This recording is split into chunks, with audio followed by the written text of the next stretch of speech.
Good evening students, class 12 की mathematics vector algebra exercise 10.4 question number 3। यहाँ कह रहा है if a unit vector a makes an angle pi by 3 with I cap, pi by 4 with J cap and an acute angle theta with K cap, then find theta and hence the components of a vector A।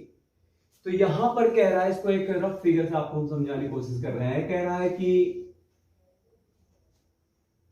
एक कोई vector है, वो unit vector है, vector A. हमने मान लिया कि ये वेक्टर ए है, एक यूनिट वेक्टर है।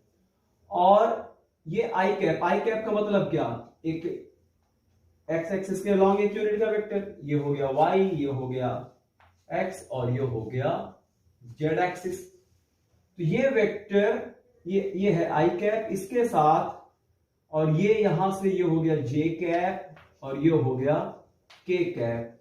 तो इस तरह से वेक्टर जो है यूनिट वेक्टर ए आई कैप के साथ पाई बाई 3, जे कैप के साथ पाई बाई 4 और के कैप के साथ एंगल थीटा बना रहा है।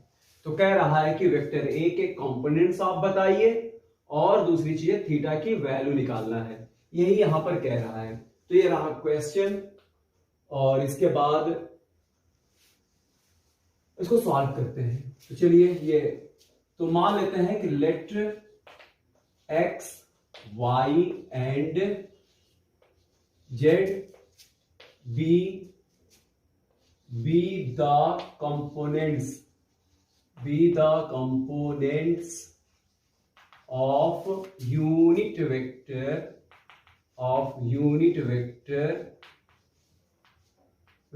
ए। ठीक है, एक वेक्टर एक यूनिट वेक्टर, इसका कंपोनेंट्स हमने एक्स वाई जेड मान लिया। तो अब ये वेक्टर जो है, ये वेक्टर को कंपोनेंट्स फॉर्म में रिप्रेजेंट किया जा सकता है एक्स आई कैप प्लस वाई जे कैप प्लस जेड के कैप। देखिए यहां क्या कहा है कि वेक्टर ए जो है वो अपने आप में एक यूनिट वेक्टर है। तो इसे यूनिट वेक्टर को हम लोग एक कैप से भी डिनोट कर सकते हैं। तो इसे ऐसे भी तो लिखा जा सकता है ए कैप यूनिट वेक्टर। तो इसका मैग्नीट्यूड क्या होगा, इसका मैग्नीट्यूड 1 होगा, ये तो कंफर्म है, ये इसका मैग्नीट्यूड 1 होता है। यूनिट वेक्टर है तो मैग्नीट्यूड, तो ए कैप से भी आप इसको रिप्रेजेंट कर सकते हैं। अब इसके बाद अब देखिए, अगर यूनिट वेक्टर ए के कंपोनेंट्स हमें पता है तो इसको तो ये ऐसे भी लिखा जा सकता है ना, मैग्नीट्यूड वेक्टर का मैग्नीट्यूड को रिप्रेजेंट ऐसे भी कर सकते हैं या ऐसे भी लिख सकते हैं x square plus y square plus z square is equal to 1। अब ऐसा करते हैं, स्क्वायरिंग ऑन बोथ साइड कर देंगे तो इससे हमें यहां पर x square plus y square और प्लस जेड स्क्वायर के बीच में एक रिजल्ट हमें मिल गया, ये 1। इसको दे देते हैं, फर्स्ट अभी इसकी जरूरत पड़ेगी स्क्वायरिंग करने पर। ठीक है, अब यहां से अब स्टार्ट करते हैं कि जो वेक्टर ए है वह आई कैप के साथ पाई बाई 3 का एंगल बनाता है। तो यहां लिखेंगे pi by 3 is an angle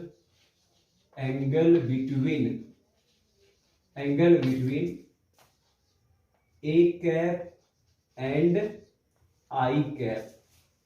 तो अब देखिए, अगर दो वेक्टर्स के बीच अगर हमें एंगल पता रहता है तो हमारे पास डॉट प्रोडक्ट है। जैसे वेक्टर ए और बी के बीच एंगल थीटा है तो डॉट प्रोडक्ट कुछ हम लोग इस तरह से लिखते हैं, vector a dot vector b, magnitude of vector a magnitude of vector b and cos theta. कुछ यही इसी डॉट प्रोडक्ट का यूज यहां पर करके आसानी से बना लेंगे। तो हमारे पास वेक्टर जो है वह ए कैप है और जे ए कैप है और आई कैप है। ठीक है, यहां पर आई कैप, ठीक है, आई कैप।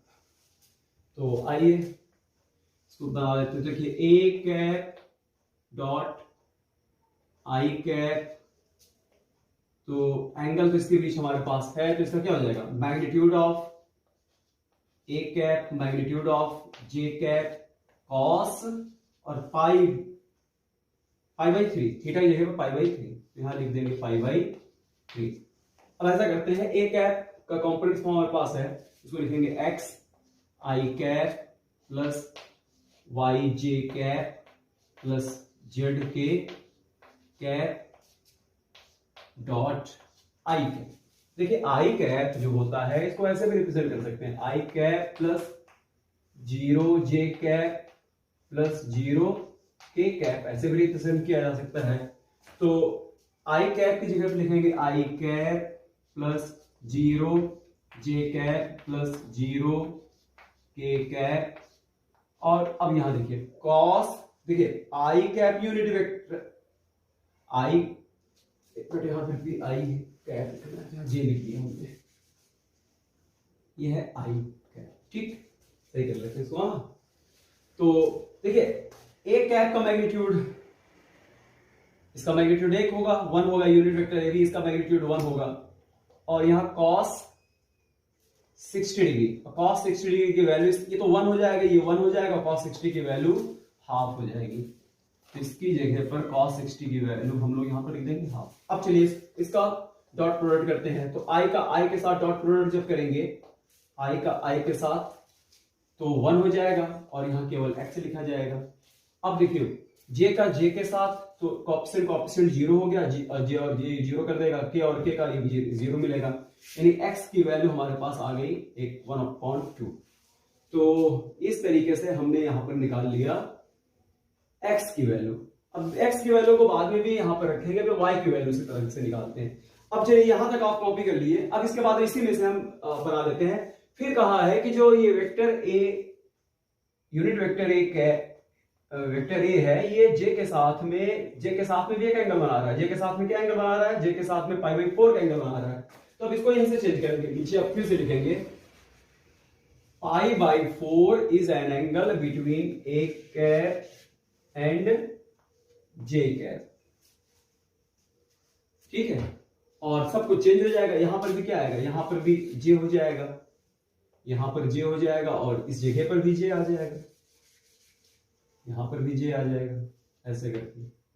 और यहां पर π/4 आ जाएगा, क्योंकि π/4 कहा है। और अब चलिए j कैप को ऐसे भी लिखेंगे, उसका पूरा कॉम्पोनेंट्स लिखेंगे, तो ये 0 i cap plus j cap और 0 k कैप, ऐसे भी लिखा जा सकता है। तो a कैप के नीचे कॉम्पोनेंट फॉर्म ये वेक्टर हो गया। और अब हमें किसको लिखना है, यहां पर j कैप लिखना है। तो ये हो जाएगा 0 i कैप, और इसका यहां पर आएगा सीधा सीधा, ये हो गया j कैप और प्लस 0 k कैप। अब cos π/4 की वैल्यू 1/√2 होगी, 1/√2, ठीक है। अब चलिए फिर से, अब इसका भी इसको भी सही कर लेते हैं, क्योंकि हमने हाथ दूसरा ले, आप नीचे लिखते चले जाइएगा। अब चलिए इसका डॉट प्रोडक्ट देखिए, कॉएफिशिएंट 0 कर देगा, तो यहां पर j और j का 1 और y का y, यानी केवल y आएगा और ये भी 0 हो जाएगा, और 1/√2 आ गया। ये हमें मिल गया। देखिए y की वैल्यू, देखिए x की वैल्यू हमने निकाला था, x की वैल्यू हाफ आई, y की वैल्यू 1/√2 आया।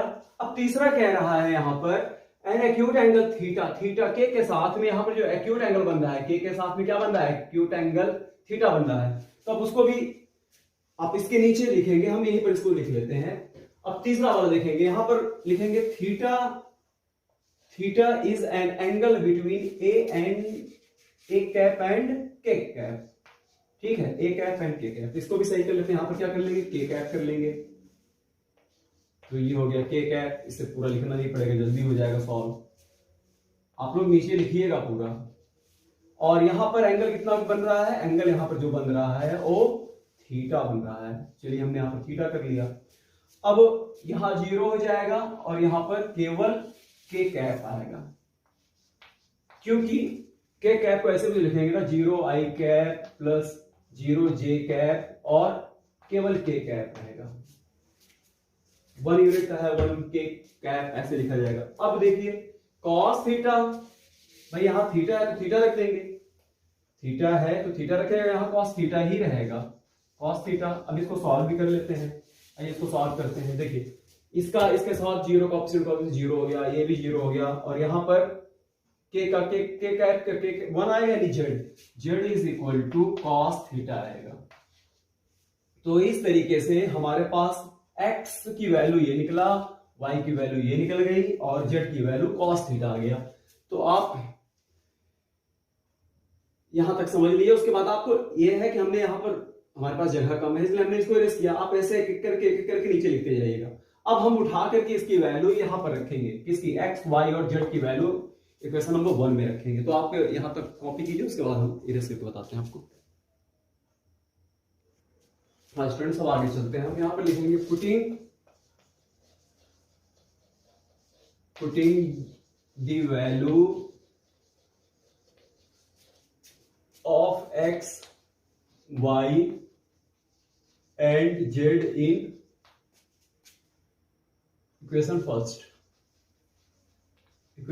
में रखेंगे। इक्वेशन फर्स्ट क्या था, एक्स स्क्वायर था प्लस वाई स्क्वायर था प्लस जेड स्क्वायर था 1 था। एक्स की जगह पर हमने रख दिया हाफ, तो हाफ का स्क्वायर क्या हो जाएगा 1 अपॉन, चलिए 1/2 का स्क्वायर कर लिया और यहां पर 1/√2 का स्क्वायर कर लिया और यहां पर कॉस जेड कॉस थीटा, ये cos square theta is equal to 1, तो ये हो गया 1/4 और ये हो गया प्लस 1/2 और ये हो गया cos square theta equal to 1। Cos square theta को इधर ही रहने देते हैं और ये हो गया 1 माइनस 1/4 ट्रांसपोज कर दिया नेगेटिव हाफ, ये तो हो गया कॉस स्क्वायर थीटा और इसका लेते हैं एलसीएम, तो ये हो जाएगा 4 माइनस 1 और 2।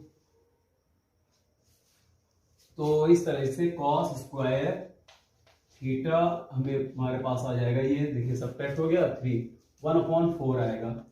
यानी कहने का मतलब ये कि कॉस थीटा जब हम निकालेंगे, कॉस स्क्वायर थीटा है स्क्वायर रूट लेंगे तो यहां पर प्लस और माइनस दोनों आना चाहिए। क्या आना चाहिए, प्लस माइनस दोनों हाफ, लेकिन हम लोग थीटा कहा है, थीटा एक्यूट एंगल है इसलिए पॉजिटिव ही लेंगे। तो 1/4 का स्क्वायर रूट क्या होगा 1/2, क्योंकि थीटा एक्यूट एंगल। स्टूडेंट देखिए कॉस स्क्वायर थीटा 1/4 दिया हुआ है, तो अगर हम कॉस थीटा की वैल्यू जब निकालेंगे तो प्लस माइनस हाफ होना चाहिए, लेकिन थीटा एक्यूट एंगल है इसलिए हम पॉजिटिव वैल्यू लिखेंगे। यहां लिख देंगे theta is an acute angle, इसीलिए यहां पर क्योंकि इसीलिए इसको पॉजिटिव रखेंगे, नेगेटिव नहीं रखेंगे। तो अब यहां से वैल्यू निकाला जा सकता है थीटा का, कॉस थीटा कॉस π/3 यानी 60 डिग्री की वैल्यू होगी, कंपेयर करेंगे तो थीटा इज इक्वल टू π/3 आ गया। तो एक तो थीटा की वैल्यू कहा था, थीटा की वैल्यू यहां पर निकल गया, थीटा 60 डिग्री आया। अब यहीं से देख लीजिए तो हमारे पास जेड की भी वैल्यू आ गई। जेड की वैल्यू यानी जेड बराबर क्या था कॉस थीटा की वैल्यू हो गई हाफ। तो यहां पर हम दिखा सकते हैं जेड की भी वैल्यू कितनी हो जाएगी, जेड की वैल्यू हो जाएगी हाफ।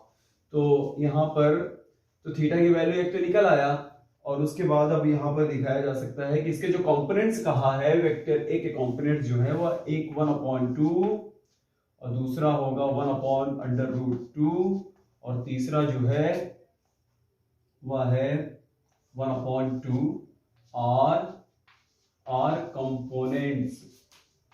और कंपोनेंट्स ऑफ यूनिट वेक्टर